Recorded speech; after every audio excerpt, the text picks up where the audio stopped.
It's Enrico Palazzo! Utah, give me 2. Palazzo! Welcome to the Dynasty Relief Pitcher episode. Holy smokes, is this a fun one? Why? Why is this fun, Rob? Why don't you have friends? Why don't you do this podcast with other people? Why is the Dynasty the one where no one is willing to join you? Are your takes so crazy? Yes. Yes, in fact, they are. How crazy are they? Well, I'm a bit of a pitcher cowboy, relief pitcher cowboy, hence the hat. Rob, why are you wearing the lensless glasses? Relief pitchers like me are crazy, kooky, different people. So tonight I'm going to cover this for you. I'm going to cover closers. Who's doing it now? Who's going to do it in the future? I'm covering saves. Who's doing it now? Who's going to do it in the future? I'm covering holds. Did I say closers, saves? They're two different things. We'll get into that. Holds. The guys who are doing it now that are going to be closers later, and the guys who will be able to be counted on in the very near future to get you saves and holds. And if you're a points league guy, like I'll say I am, I like points leagues. They're fun. I like head-to-head with many categories. 8x8s are fun. This is where relief pitching can really help you mold a lineup, a championship team. And I'm going to walk everybody through my process because I'm the only one on this one. Now, I did, of course, invite Eric Gagne to come on. He was busy. Ricky Romero, because I think he would have been able to extend his career with his knees and such if he had went to the bullpen. Josh Johnson also could have maybe made a go of it. But anyway, they were all busy, not returning my messages. So here I am with you guys. And what I want to get into tonight and early and often, just 2 minutes in, closers outside the top 10. Why are we going outside the top 10? Because we're gonna talk about it all. So outside my top 10 that I have given the closer tag to, and this means they are expected to be given first rights. And for some of them, it will be year over year. And for others, they are in on a 1-year deal, and they are young enough to prove it to them or old enough to potentially be moved. And let me just get into it so we can say it. Chris Martin with Texas. I think that's an interesting one. Pete Fairbanks with Tampa Bay. He was going to be elite for so many years. And now, like, not as a starter, as a relief pitcher. And now he is with Tampa Bay. But they've taken a step back. Will they move forward? Ryan Helsley with St. Louis. Ryan Walker with San Francisco, who everybody's been excited about. Robert Suarez with San Diego, 34-year-old. There is someone looking to take his place. It's a matter of when, not if. Jordan Romano, now with the Phillies. Interesting offseason for Romano. I'm sure I'll circle back to him later. Former Blue Jay closer. Injured last year. Trevor McGill with Milwaukee. Allegedly not going to be able to go for opening day. We'll see how it all works out. There's still time. Calvin Faucher? Oh, that's not a hard name. Faucher? Yeah. Calvin Faucher with Miami, 30-year-old. Based on depth within the system, in the darkness of winter, it's looking like that's the guy with Miami this year. Things can change. Recently signed Kenley Jansen with the Angels. He's in, first crack at it, but I will note 1 year, $10 million should be enough of an investment for the Angels to have Jansen show Joyce how to do it, but also steal saves from him at the same time. A great challenger to keep Joyce honest and help the Angels close out a few more games. That's what I'm seeing here.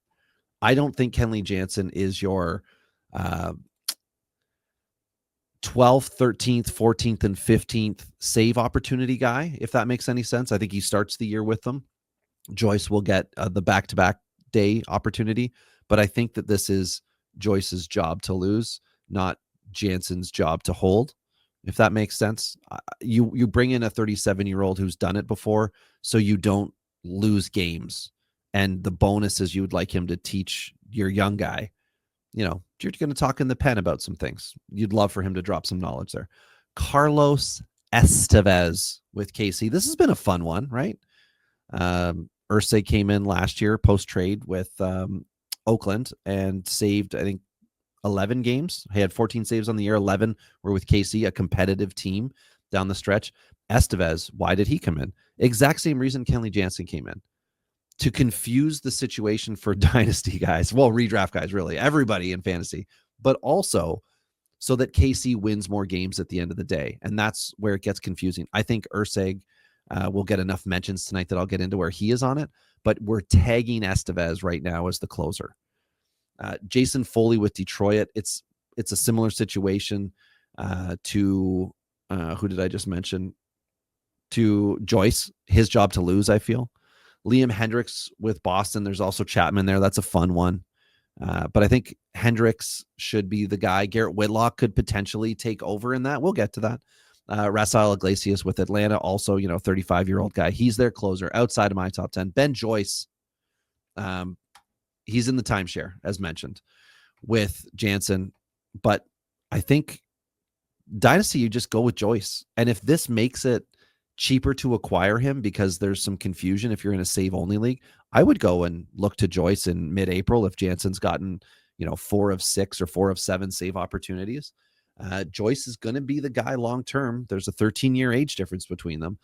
I don't think the Angels are stupid about drafting all these close to the pros guys and bringing them up only to, not let them do the thing that they can do, which is, produce for you. So I also have outside my top 10, Jeff Hoffman with Toronto. There were there were concerns about why Baltimore didn't sign him, and doesn't matter. Hoffman's a fun guy to go back to Toronto. He was drafted there, traded away in the Tulo deal like a decade almost ago, and then it never came together as a starter, but it finally has as a relief pitcher.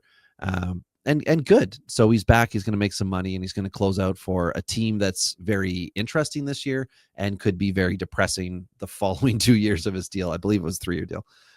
Andres Munoz with Seattle. To me, this is a surprising one to be outside the top 10, but it's related to the fact that they went from being this elite bullpen to an Andre Munoz-led bullpen, and Munoz might be the kind of guy that Jerry deals if he needs to do something this year, because I believe he's in his 5th of 6 years of team control. I think that's right. Maybe it's 4 because of injury, but he's a piece anyway that's good enough, like an Edwin Diaz was once before, to move and get you back what you need. And that might be what we see. So David Bednar is another guy outside with Pittsburgh. I'm just not sold on Pittsburgh being an 85-win team, giving him 45 save opportunities. And there are other guys. Dennis Santana's there, which we may bring him up. Maybe I won't bring him up again, but Santana could be somebody that would allow Pittsburgh to finally maybe make a deal for one of their closers. Remember that other guy they had that ended up with the issues with the children videos and things? Not that, fool me once, shame on you thing, but Bednar might just be in the right position to deal this year.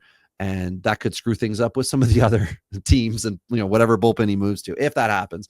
But I just don't know that Pittsburgh is going to be able to make him as good as he could be. So into my top 10, away we go here. 8 minutes, 40 seconds in. Good for me covering the outside that quickly, Rob. 10 through 6. Who do I have?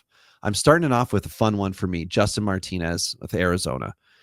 I mean, this is what's great about relief pitchers, is a guy like Martinez can come up, be impressive, and then I believe take the job and run.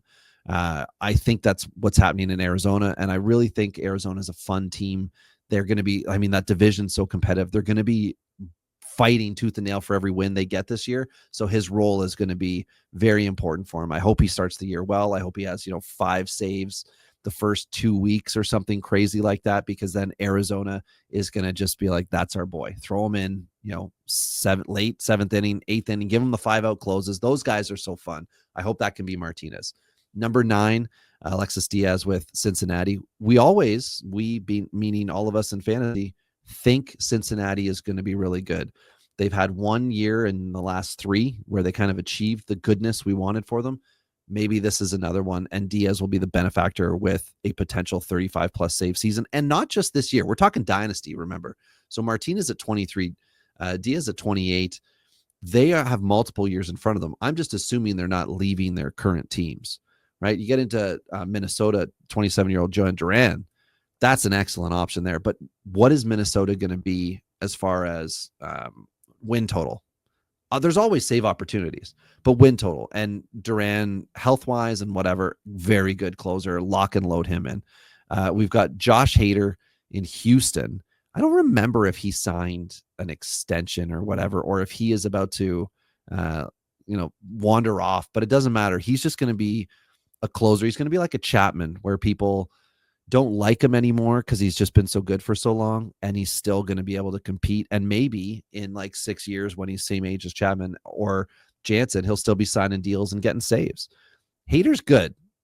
And he struggled a bit when he went to Houston. I think it was last year, or no, it was 2 years ago. I believe 2 years ago he went to Houston, and Ryan Presley wasn't impressed. But he just wasn't great. And Houston, everybody thinking they could be taking a step back, myself included. You could still see 35 plus saves from Hader this year. Number 6, before I take the break, and that's the break between, not the ad break. We'll get to the ad break when I've done my number 1 guy. Mason Miller with the A's. Really good. I don't know why we're now hearing buzz about, are they going to extend him? Like last year, it was like, are they going to trade him?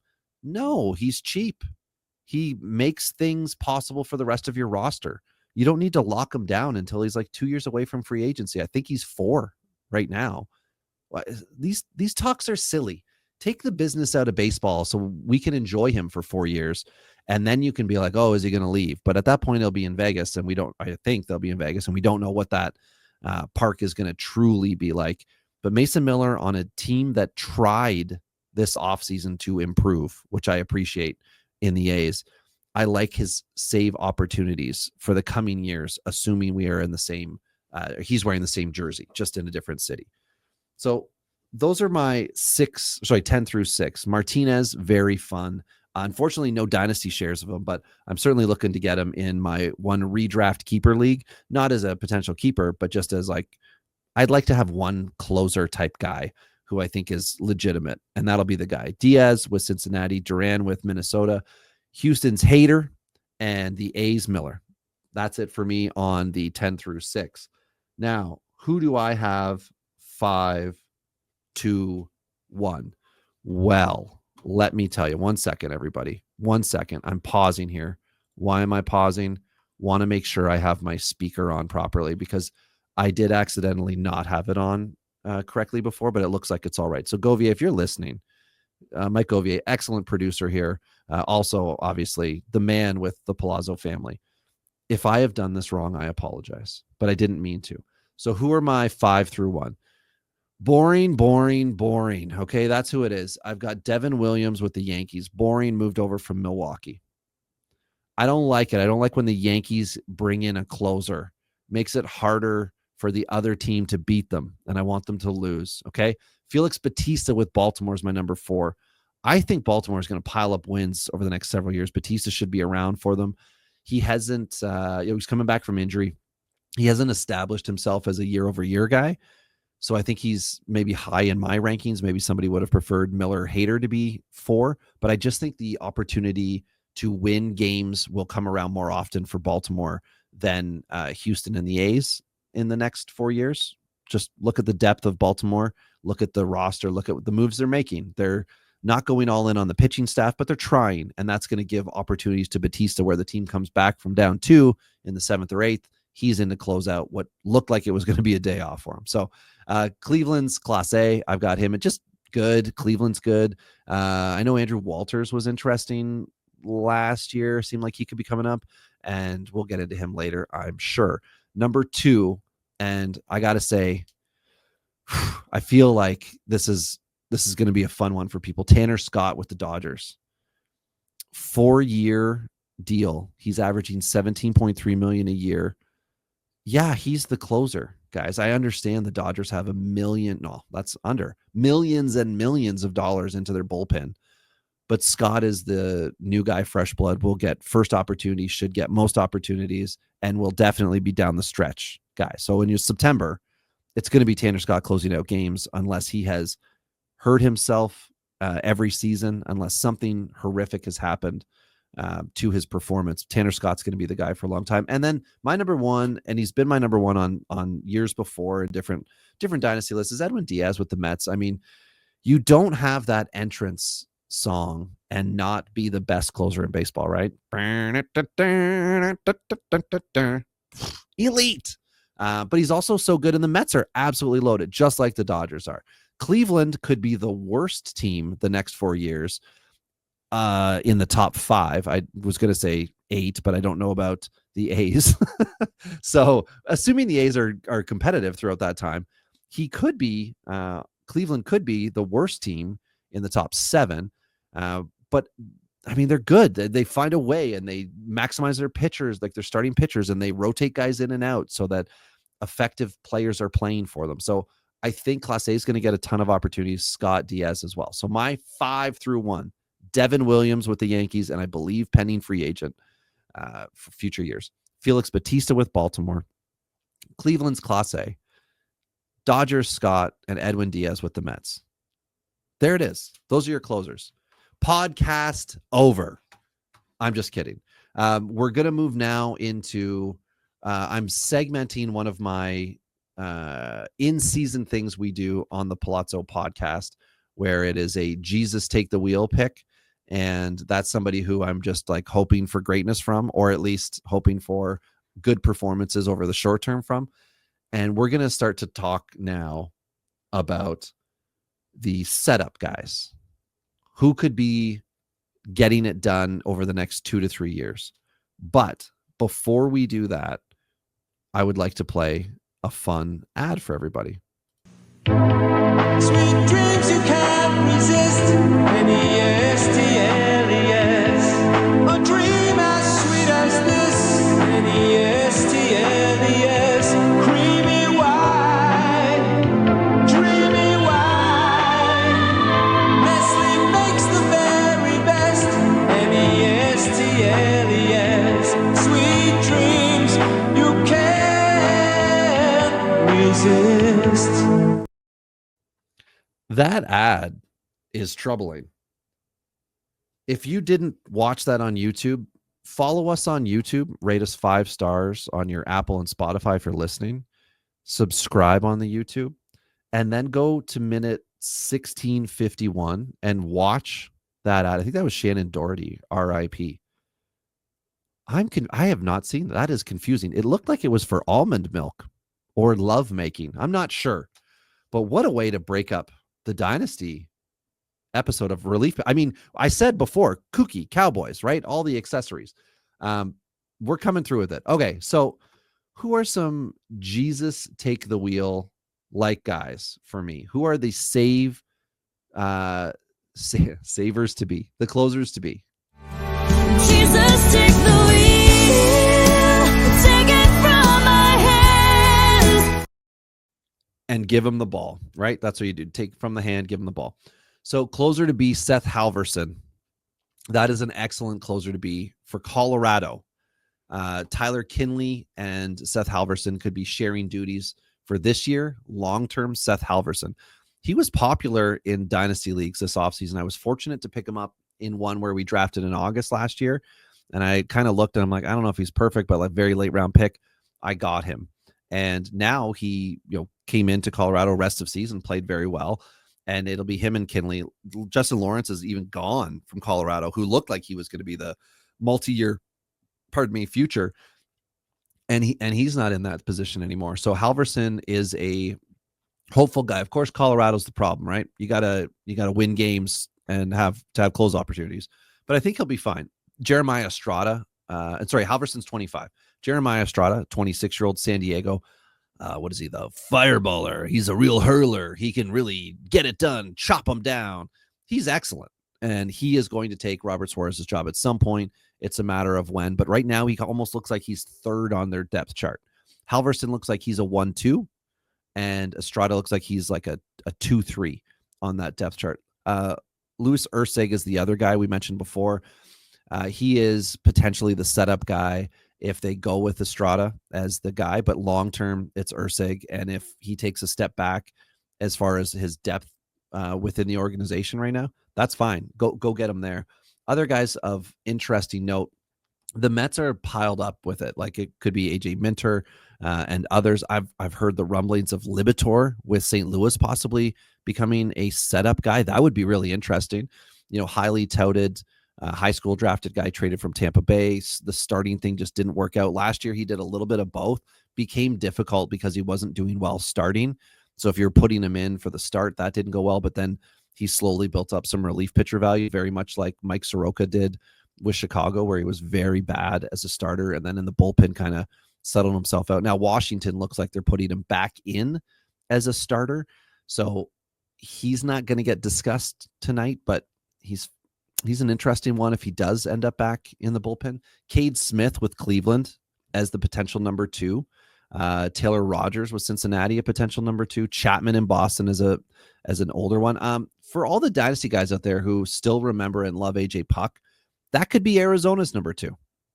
That would be a fun one too, right? Those are the hold guy, the setup man, who could be getting 8 to 10 saves. Robert Garcia in Texas could be one of those guys. Chad Green in Toronto. Matt Strahm in Philly. These are all the next man up. Did I say Luke Weaver with the Yankees already? Because he was the early offseason heir to the throne pre-trade.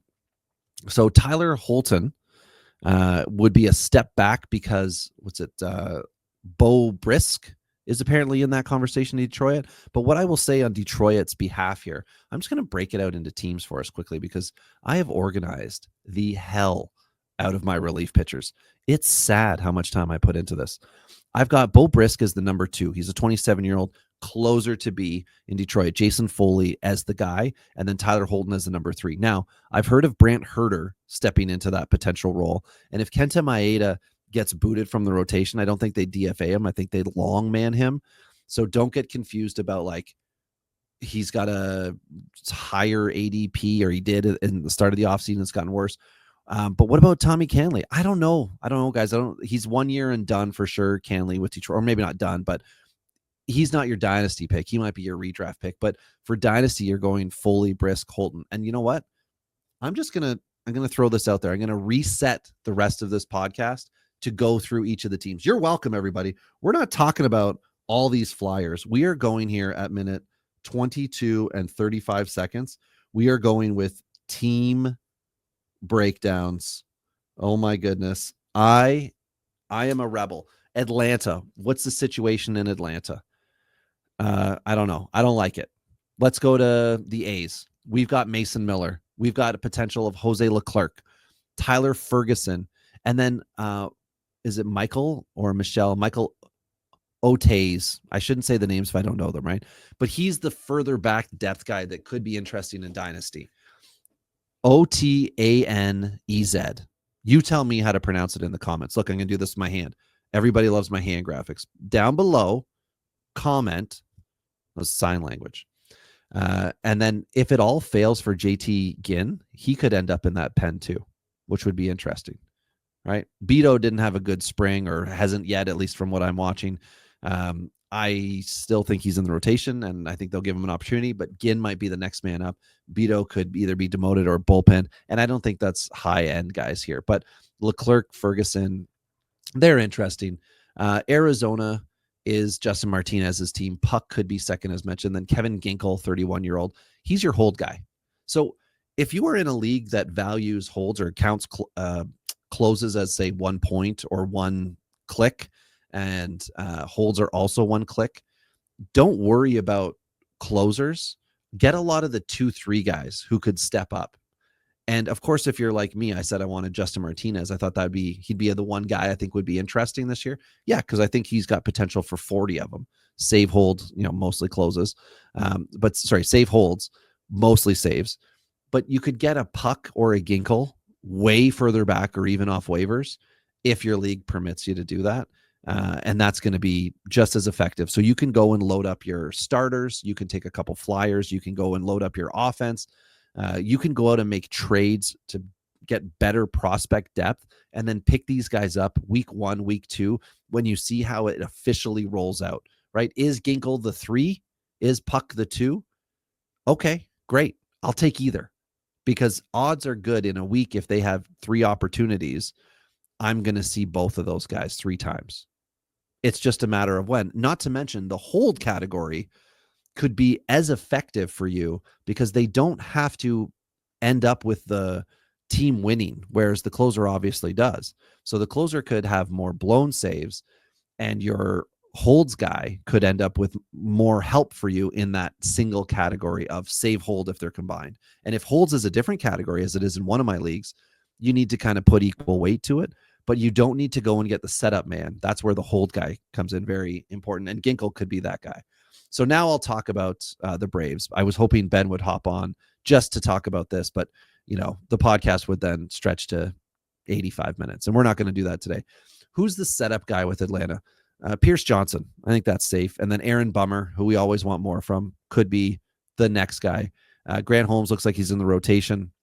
If he's not, I don't think he's in the conversation, as others have said before he could be. Now, moving on to Baltimore, this is a real interesting one. So Batista's obviously the 1. Andrew Kittredge could be the 2 if we want to put in long-term for the year. But for Dynasty out there, you've got Yenier Cano, who got some saves before, Sir Anthony Dominguez kicking around, and Keegan Aiken. And this is without Rosny Contreras conversation here, because the talk is they're going to stretch him out and he might be there for starts and stuff. Matt Libator conversation here. Baltimore tried 3 times this offseason to sneak Contreras through waivers. Sorry, twice this offseason, and now has him for a 3rd time. They like him, but they have let these guys go before if they couldn't make it happen. So I'm curious if they're thinking he is a starter or if they think he could maybe be leverage for them. I can't imagine you try that hard to just keep a long man around, but maybe. Boston, Hendricks is your guy. Chapman is your next guy. Whitlock could become a guy, but I think he's a really interesting holds guy. Justin Slayton, also a holds guy. 4 options in Boston off the top of my head. Priester's been pushed into the rotation. Not that he was in that category, but knowing Whitlock is not in the hybrid starter relief pitcher thing is a good thing. Cooper Criswell, no, let's not get into that conversation today. The Cubs, they've got Presley. You've got Porter Hodge. And I'm going to put this out there for your deep dynasty thing, okay? Bit of background. Nate Pearson was a top 10 pitching prospect for multiple years. I think he could be the closer in AAA for the Cubs this year. It's Iowa. And then maybe become a setup guy in the summer for the Cubs, or be a trade piece since he's in a Jeff Hoffman-like career flex breaking point right now. I think he's still interesting for Dynasty because he should be converted to a closer type. And if that is in fact the case, he can help us initially in Dynasty as a setup or hold guy. But he is going to be, and you need to understand this, he's going to be ineffective early in the year unless the Cubs go with him on that opening day roster, which isn't likely. I don't know if the setup for the Tokyo series is something where he would be on. I don't think so. So I feel like he would be AAA bound. So Cincinnati, it's Diaz, it's Taylor Rogers, and it's Emilio Pagan. And Nick Martinez we're unsure of. So I'll leave it at that. Cincinnati, again, they could have a pop-up guy for us. That would be cool too. Cleveland's got Clase. They've got Cade Smith. They've got multiple options for the holds thing. They've got Paul Sewald. They've got Hunter Gaddis. Andrew Walters, who I thought, was like a future closer type guy. Slade Ciccione as a long man potential for them could be interesting. Tim Herron. I mean, there's guys, right? Luis Ortiz looks like the starter. So you've got beyond their closer, Cade Smith, who has been popular because he popped up last year, but Hunter Gaddis could also just get it done to a near equal level. And Sewald is a wily veteran too. Now, Walters, I think, is injured. I'm not 100% sure on that. But he's the guy who was drafted, and they're like, oh yeah, they drafted him to be a relief pitcher. That doesn't mean closer. So he's more save holds leagues bound for you. Colorado, Kinley, Halverson, and then and then it's it's potential here, but this is where you can get something out of them. Justin Lawrence is now in Pittsburgh, so we'll bring him up later. But Luis Peralta, 24-year-old, could be a holds guy for them, and Victor Vodnik, who was a Rule 5 guy last year. The White Sox, this is crapshooty. Justin Anderson, veteran, and then they've got Prelander Baroa. That's your future guy right there. Baroa is the one who you'd like to have, but I think he's the hold guy. The setup guy could be someone named Fraser Ellard. Sure, man. I don't know them all. And then Gus Farland could be another person. Jordan Leisure was the guy that people were excited about because he had a really good 2023. And I don't know how bad last year was, but my note on him is he took a step back last year. So that's where it is there. And then the other one is their Rule 5 pick, Shane Smith. Maybe he's going to do the Mitch Spence Rule 5 thing of relief pitching and into a starter, but he could pick up a few saves along the way. So he's not a bad guy to look at, but you got to see what they're going to do. We did talk Detroit. I'll let that go. Houston's got Hader, Brian Abreu, Taylor Scott. That's locked in. Beyond in KC, beyond Estevez and Ursig, you've got Hunter Harvey, who could potentially be getting you some holds, and Justin Schreiber. And then we don't know what's up officially. James MacArthur obviously went from 22 saves which was not ideal, or sorry, which was good. 18 in 24, 7 blown to AAA in a calendar year. So he's looking to regain his stride, but Casey's replaced him. So he could come up and be a slow play. He could also just be dealt. We'll see. LA, as we mentioned, they've got 2 guys at the top, Joyce and Jansen, but they also have Brock Burke and Ryan Zifferjan. I think I got that right. Ryan Zifferjan. And depending on what happens with Robert Stevenson and Hans Kraus, which I believe Kraus was already put back to AAA. So he could be up again as a 4-out type guy if he's able to keep it together in AAA. Here is the most interesting one, I think. The Dodgers. You've got Tanner Scott. You've got Kirby Yates. Yates on a $13 million deal to be the setup man. You've got Blake Trinan on a 2-year, $22 million deal to be the setup man. You've got Michael Kopech on a $5.2 million deal to be the setup man.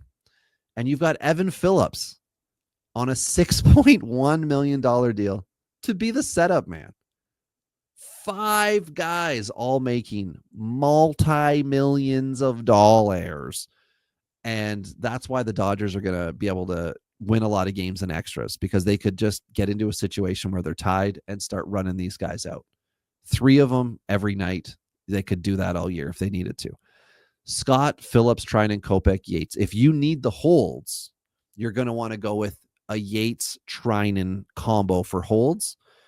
Kopech and Phillips could, of course, get them, but I think they could be secondary. They might look at those guys to try to get out of a jam a little more often. They might look at Yates and Trinan for an inning, in addition, of course, to Scott to close it out. But this is quite the bullpen, right? This one's fun. So Miami is a little harder, and I really hope Miami can throw us some names as the year goes on.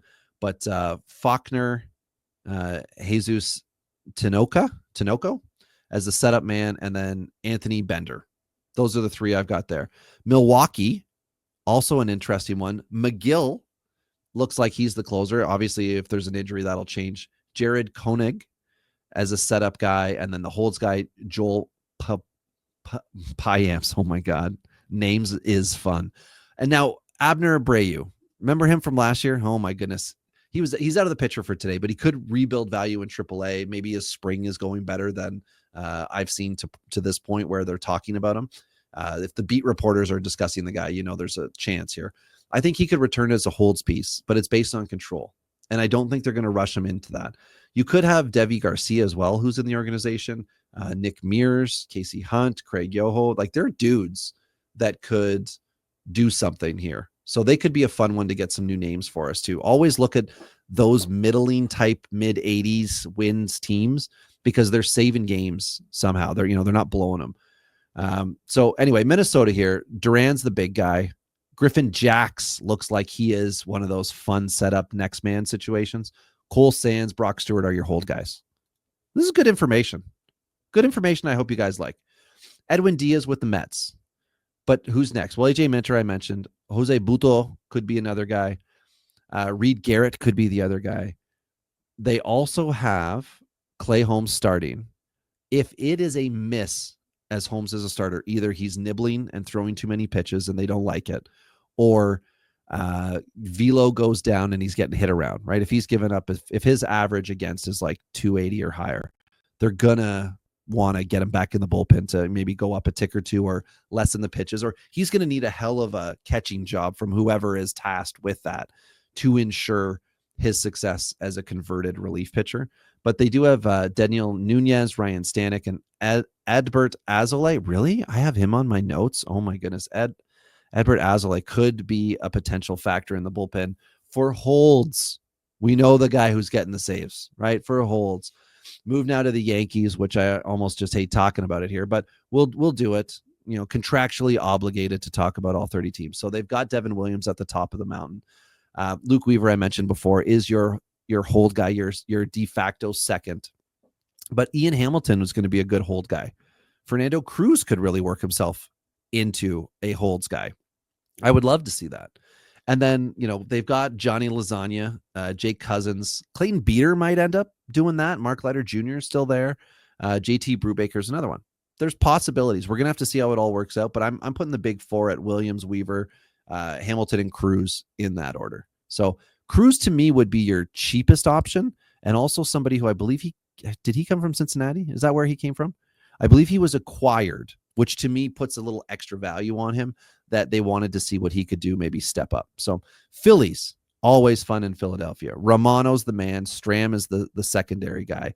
Owen Kierking, heir apparent, right? Jose Alvarado has been a guy, the guy, There's four of them in Philly. Philly's a good one to pick two from because they should win 90 games plus. Kierking is going to be drafted he's going to be, rostered in your dynasty leagues, but your redraft leagues too. If it's holds based, someone's going to take him. Stram's the guy I think that's going to fall back on the overall charts, but be the more effective one. And then Romano, it's his job to lose. So you could take a Stram in place of a Romano and think to yourself, well, if one guy's getting 25 and one guy, save or holds, and one guy's getting 23, save or holds, Stram's going to be the heavy guy on the holds who could later in the year become your save guy.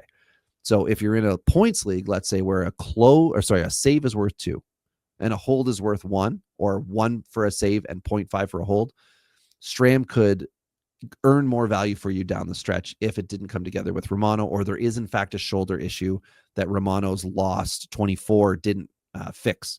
And then Alvarado kicking around as always. Alvarado. Anywho, move to Pittsburgh here. Bednar's the man. Dennis Santana is the next man up. And then Colin Holderman as your hold guy. And Carmen Molzinski could be in that. Carson Fulmer could be into that. And then I've got Mr. Mike Burrows as potential guys too. So early season watchdogs on them. San Diego, I go. Off to the Friars. Suarez today, Estrada tomorrow. Okay. Jason Adam is the guy in between right now. I think that's your setup, man. Estrada comes in the 7th and fixes the issue. Or it late in the 6th and fixes the issue. That's his hold. And then Adam comes in to maintain as the wily veteran, handing it off to Suarez. I'd love to see Adrian Morejon come through as a successful relief pitcher. It might just be a points league value right now because we don't know exactly what the role is going to be. And then Yuki Matsui, he's faded because a year ago it was exciting, but the skills are still there for him to be a holds guy and an effective holds guy. And depending on what they want to do with Yoni Brito, if they could throw him in the pen, that'd be fun too. But he's not on the watch list as a relief pitcher yet. But San Diego's got guys, right? Adam is your silent one who's going to work well for holds, get a few saves. Estrada's going to do the same thing, but he is highly touted. So Adam is essentially free money. And then Matsui lost value too. So, and then let's see what happens with Adrian Morejon. Seattle, as I mentioned before, it's changed a bit. Injuries have been a part of that factor, but they've got Munoz at the top of the hill. Colin Snyder looks like he's the setup man, and Gregory Santos as well. And depending on when you're listening to this, things may have changed. But Matt Brash could be a setup man. I don't remember where he is in his recovery from the most recent injuries. But Troy Taylor could sneak into some things. And then Logan Evans, who was really good in a pop-up type starter and then had a leveled out mid, as the kids say, finish to 2024. Maybe he could pop up as somebody interesting that they want to do something with. I don't think so, but I wanted to mention the name. So anyway, San Francisco, next up here. The Giants have Ryan Walker. The Giants have Tyler Rogers. The Giants have Camilo Doval. I believe that is your closer. That is your setup man. And Doval is your holds guy. 2 years ago would have been Doval's job to lose, right? 3 years ago, I think, is when he first really popped on the scene. But things have changed. Landon Rope also can hang out and get you some holds in your very deep leagues. If you've got 5 relief pitchers and for some reason you are searching for that final guy, Landon Rope could be it, but you got to watch and see how well San Francisco's doing. Eric Miller's another possible guy here too. There you go. On to the Cardinals. Ryan Helsley could be the guy. Matt Libator could be the setup man and maybe the heir apparent. I don't know. Ryan Fernandez, Jojo Romero always kicking around as a potential hold guy here. St. Louis has guys, and I think Steven Matz is still in the organization. What do they do with him? Maybe. I don't know. It's unclear. Long guy, though. Let's not do anything silly with him. Let's be silly with Libator and make him a setup guy. That's okay. Like Puck. But let's not do anything silly with Matz where all of a sudden for fantasy we're interested again. Please don't punish us. Tampa Bay, we're on the home stretch here, people. Pete Fairbanks is the man. Edwin Ucita is the setup man. Garrett Clevenger and Manuel Rodriguez for your holds. Cool? All right. Texas. Chris Martin, as I said before, Robert Garcia to set him up. Jacob Webb, Sean Armstrong. Those are your hold guys, Webb and Armstrong. Armstrong is interesting as a 24-year-old. Check out where he is on, roster resource for the depth chart. Check out MLB.com where he is on the depth chart. Most importantly, check lineups and stat sheets and check and see the results of when he's been coming in. If you want to get in the right direction, I have it set up now that I think Armstrong is in the right direction to become a bigger part of the bullpen. But sometimes teams are not willing to turn it over to young guys, or they're just really willing, as Texas has been before, to give $10 million to somebody to come in for the year. So other possibilities we could see, like a Mark Church, maybe in some weird scenario come up, Dane Dunning, Josh Zorb as well. Those are other dudes. On to Toronto, and then we will finish off with Washington. I hope you guys are getting something good out of this. I love talking RPs and the deep stuff with the holds and the points leagues, because this is where there's found money. There's a smart man out there who I can't imagine will listen this far into a podcast where it's just me talking. Roto Ronnie is his name. He swears by picking up the hold type guys, ignoring the closers and the setup type guys. Just go for the hold guys, because they'll come in if you're in a salary league, they'll come in at league minimum. You can churn them all year long and they'll be effective. And if they really take off, they either help you on a playoff run or they're a valuable trade piece to try to get a higher ceiling guy at a different position. With that in mind, Toronto, Hoffman, Green, Yimi Garcia, Eric Swanson. Not bad. What's a potential future guy for Toronto, Rob? You're supposed to know about these Blue Jays as a Northerner. Well, allow me to reintroduce the prospect crew to a forgotten soldier, Eric Paradino. This guy I feel could become a, hey, remember this J2 guy? He's only 24, but a 7-year pro who just got to AAA last year. Curve and changeup may be the reason we want him. Off speed in a bullpen. Interesting. Okay, Paradino, that's your watch list guy for the Jays. Now let's wrap it up with Washington. Jorge Lopez. At worst, he's the save holds guy. Do we agree with that? Like that's the worst he will be for you this year. He'll get saves. He'll have holds. We know that with Baltimore, he became really interesting 3 years ago. Is that right? And then he ended up with a trade to Minnesota, and then he's bounced since then. Yeah, that's right. I am correct. So I think that's where he's going to be. Then we've got Kyle Finnegan as the actual closer, right?